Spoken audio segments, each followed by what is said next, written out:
শুধু মাছ আর মাছ, যেদিকে তাকাই শুধু দেখি মাছ আর মাছ। আমরা আজকে আসছিলাম একটি বিলের ধারে, বিলটি নাটোর চলনবিলে অবস্থিত, সেই ডাহিয়া বিল। তো এখানে এসে দেখি এক চাচা মাছ ধরছেন। জীবনে মনে হয় প্রথম দেখলাম এত মাছ। মাছগুলো ধরে নেটের মধ্যে আটকে রাখছেন, প্রায় 10 থেকে 15 মণ হবে মাছ।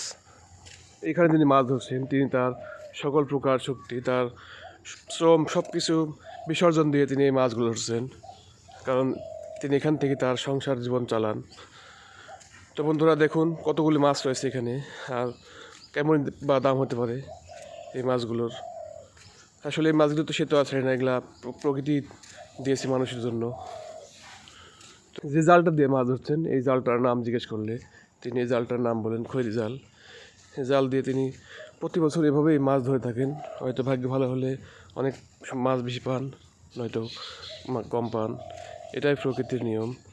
তো বন্ধুরা, কে কে এ ধরনের জাল দিয়ে মাছ ধরেছেন বা কাদের এ ধরনের জাল দিয়ে মাছ ধরতে ভালো লাগে অবশ্যই কমেন্ট করবেন।